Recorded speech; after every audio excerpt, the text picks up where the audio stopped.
guys, Ken Smith Fishing. So this is going to be part one of the interview with Nick Peterson. Nick is the Mercury Racing Performance Propeller Manager. We're going to do his counterpart, Gary, who works for Mercury Outboards later. So we don't answer some of the questions in these couple of videos. You can still submit them to me, and I'll get Gary to answer those questions for us. We're going to do our spark drawing real quick. By the way, in today's video, we're going to talk about alloys. We're going to talk about aluminum props a little bit versus stainless steel, blade thickness and horsepower rating, something I had never thought about, blade count and efficiency, prop and heavy boats, and the examples he uses is Rangers and Tritons as far as bass boats go, and of course walleye boats, motor height, the Fury versus the Tempest versus the Bravo props, just a lot of really good stuff in this interview, so I hope you guys enjoy it. Now remember, the Spark Energy program is still going on. 2 ways to enter. If you live, and by the way, so $8,000 in Spark Energy money up for grabs this weekend at the last East Division event at Toledo Bend for Bass Champs, and then another $5,000 in the championship. So you could still join and make $13,000 in Spark Energy money. 2 ways to do it. If you live in an area that Spark Energy services, you can go to sparkfishing.com and simply switch over your energy provider. There's no cost to do that. Now make sure you're not in a contract where you're going to have an early termination fee with your prior provider, but they can help you through that. Make sure you use the coupon code SparkFishing, Spark Bass, because that actually gives you a little bit of discount of what you can get on the public forums if you go somewhere else to do that. Or you can just pay a $75 affiliation fee just like you do to your boat manufacturer or to TH Marine or to Power Poles. We have an affiliate program for those of you who can't use Spark as an energy provider. $75 a year, only one of you or your partner has to join, and it makes you eligible for everything. All that money, plus this money, the drawings every week, plus the big bass money. We still only got 1 or 2 fish over the 9 lakes that have even been submitted to try to win those $2,000 per lake. Video right there above if you want to learn more about that. So let's do the Spark Energy drawing. By the way, so we will be at the drawing Friday night. You can sign up there, but just in case we have thunderstorms or power issues over there or bad internet, you can go ahead and sign up now. Just go to www.sparkfishing.com and sign up. So this week's winner for the 250 drawing is Kyle Jenkins out of Beaumont, Texas. Congratulations, Kyle. $250 will be on its way to you in the mail somewhere in the next couple of weeks. Just it says rewards on the envelope. So let's go look at our interview, or let's go watch part of our interview with Nick. I think you guys will enjoy it. And if we don't get to some questions you have, just submit them to me, and I'll make sure Gary from Mercury Outboards answers those questions. Thanks, guys. One more thing. You know how I love to do that. I think the best fishing hat ever. Right in time for Father's Day. This is a 6 cents hat. It will sell out, I guarantee you. But I laughed out loud when I saw this hat, and I had to have one. This will be my fishing hat for some time to come. Netman. Love it. Hysterical. So check it out at 6centsfishing.com, link below. Make sure you use the code KEN10 for a 10% discount. Here we go, guys. Hey, Ken Smith Fishing, welcome. I've got Nick Peterson here. Nick, I'm going to try to get this right. So your title is Performance Propeller Manager at Mercury Racing? That's correct. So tell us exactly what that means. So I have a hand in basically the whole process, start to finish, of the life of a propeller. I'm involved in the engineering and new design, as well as the R&D, sales and marketing, manufacturing, then all the way to the service and warranty side of things. And you're the guy who can get me an invite to Lake X? We'll see about that. That's a no, guys. That's an absolute no. I wasn't expecting that, and no, you're not getting an invite. So thanks for hanging out with us today. So I've sent you a bunch of the questions. Now, you've watched the videos we've done so far, right? Correct.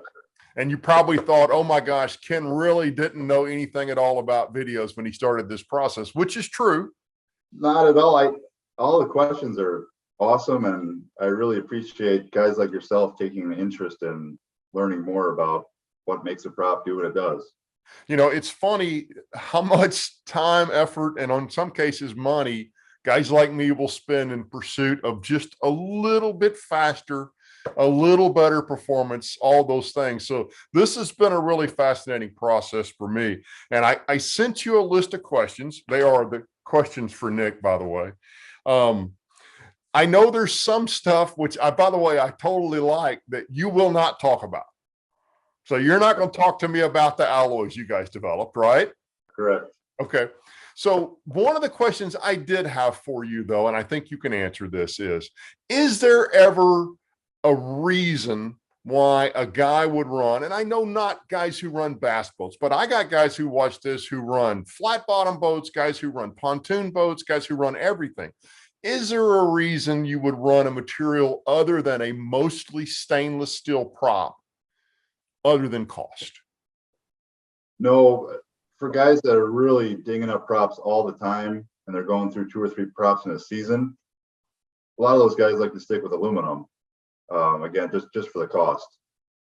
But no, otherwise it's just the stainless. There's been a lot of wacky formulas out there. We've tried titanium and all different formulas, but the true stainless works the best. And the vast majority of our props are still just 15.5. Explain what that means to those of us who don't know. That's the mix. That's just a standard stainless material alloy. It's called 15.5, and that's what props have been made out of for 30 or 40 years. So nobody's improved on that other than adding some alloys into them.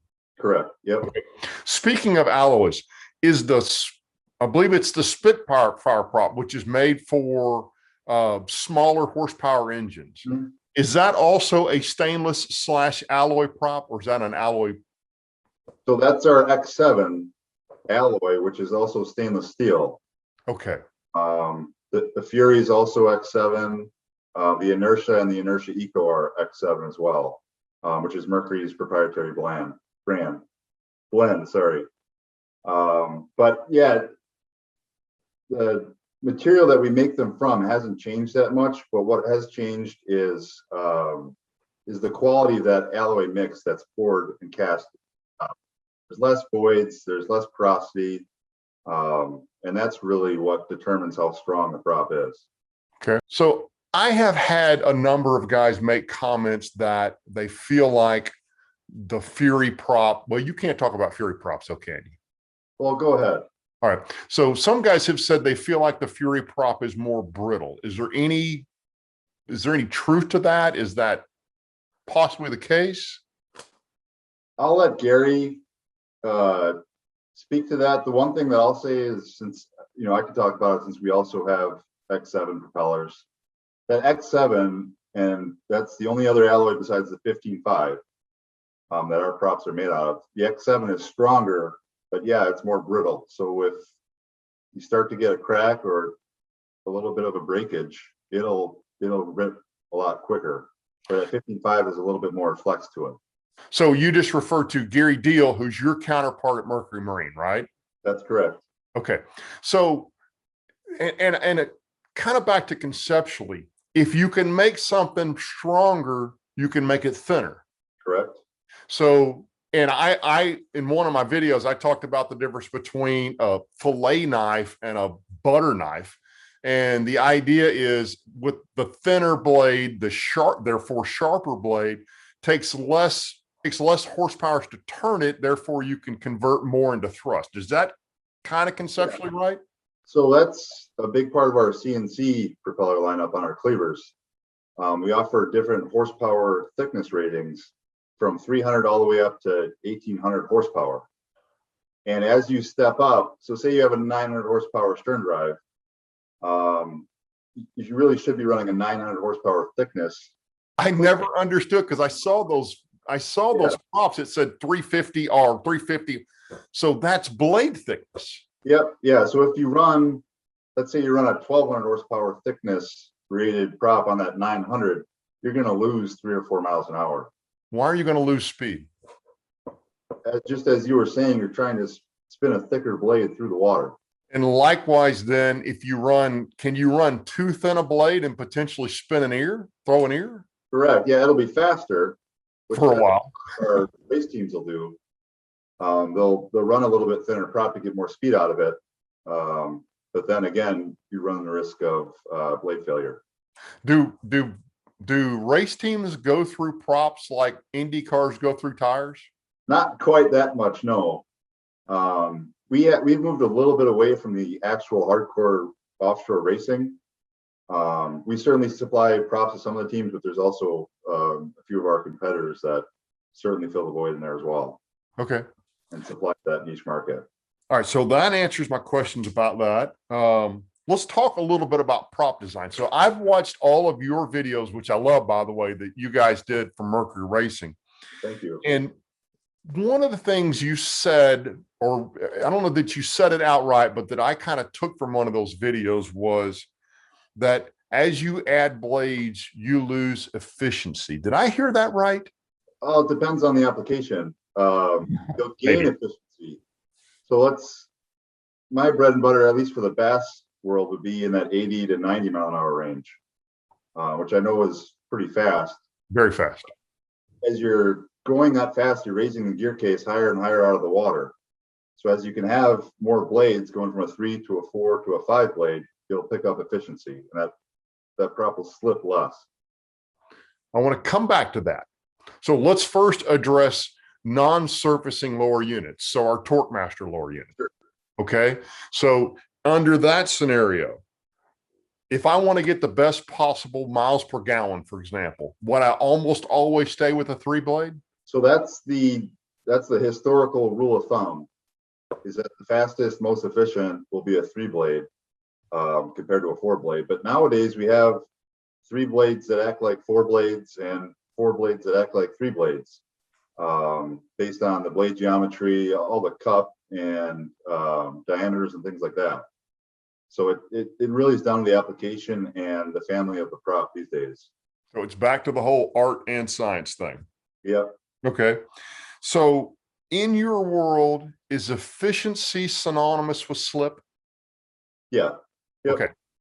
So I want to get to my best possible, my lowest possible slip. Correct, which, not to add another layer of confusion, but that's also different for every single setup. And in some cases, especially in the bass world, guys with Tritons and Rangers and boats like that, oftentimes if they're running, let's say a Tempest, which is usually the factory prop, and they're getting 6 to 7% slip, which is phenomenally efficient, that also tells me that they could probably raise the motor up a little bit more, generate more RPM and just a hair more slip, and they'll actually go faster. Okay, that makes no sense to me. So if they can raise the engine up, let's say 1 hole in the transom, which is typically about 150 RPM, they're so efficient that deep that their slip, if they only go from 6% up to, let's say, 8 or 9 when they go up that hole, they're bound to gain 1 to 2 miles an hour because they were able to gain that RPM by raising the engine up. And the only way, and you and I talked about this kind of offline a little bit, there is no formula, there is no magic. This is trial and error. Correct. And that's just due to the fact that there are thousands and thousands of different boats and engine combinations out there. Well, and my boat, I mean, I could load the front of my boat heavy with tackle. I can have the live wheels full. I can have 50 gallons of fuel or 5 gallons of fuel. And all that's going to have an impact on where that boat's going to find its sweet spot that day. Correct. Yeah. I'll talk to 2 guys in 1 week. Let's say they have 20-foot ones with 300 horsepower upwards. Same make, same model, same year made. But one guy uses it to take his 3 buddies out fishing and carries 300 pounds worth of gear all the time. And one guy's out there by himself and he only uses a half tank of gas. It's totally different application and which prop that they're going to need. So I know that so I have a hydraulic jack plate, and I know as I lift it, I feel like that sweet spot goes away when I feel the bow come down just very slightly, right? Is that what I'm trying to feel or should I just be looking at my GPS and seeing what my top speed is? Yeah, well, you want to pay attention to the RPM and the speed on top end, because you'll get to a point where your RPM will continue to raise and climb, but your speed will not. Okay. So if that's the case, have I hit my sweet spot or do I need to monkey with the bell? As soon as that happens, you're at the sweet spot. In a bass boat world, you said, so kind of ideal slip, you're not going to get much better than 6-7%? Correct. Yeah. Furies typically run in that range. Tempest are 7 to 8, and then Bravos, because they run light in pitch, when you're punching in the calculator, they show up usually between 12 and 15%. What do you mean they run light in pitch? So compared to other propeller families, and that's why the Fury comes out so low in slip when you're punching it into the calculator, is because they run really stiff in pitch. So going from a Fury to a Bravo, especially a racing Bravo, you'll have to step up 2 inches of pitch to achieve the same RPM. Okay. With Tempest being right in the middle. So I had an interesting call this week with actually an email exchange with a guy this week, brand new Ranger 520L, which is a pretty big, very wide, heavy boat. And this may be a better question for Gary, but he said that he was turning the exact same RPMs at a 23 pitch Fury. Then he went to a Tempest, which is what, 5/8 bigger diameter. And he picked up 4.5 miles an hour going to that larger diameter prop with a different pitch or same pitch. Sure. Thoughts? I would say that's more due to lift in his case. There's nothing that'll give more bow lift than a Tempest out there. So in his case, I would assume that that extra bow lift is giving him a drier ride up on top end and making it more efficient. So back to one of my videos. So when I get bow lift, it actually helps me that I don't have to use the motor to give me as much bow lift, and I can get closer to neutral trim, right? That's correct. Yeah. But again, every setup is different. So some boats generate a lot of natural lift and they pack a lot of air. They don't need as much bow lift from their prop. But so to that point, for some guys running the bigger, heavier boats, and Ranger, and you mentioned Triton, and we could mention a bunch more, but it might be a good idea to go to consider trying a Tempest prop as opposed to the Fury prop. Correct. Yeah, but it also depends on where the weight is in the boat. That's one reason why our Bravo LT with the full long tube has become pretty popular for those bigger, heavier boats that also have the kicker in the back and 4 to 5 batteries as well in the stern. They need that extra stern lift from the long tube to get that back of the boat out of the water. All right, so this fascinates me. So you brought it up. I wanted to wait till later, but let's go down this rabbit hole now.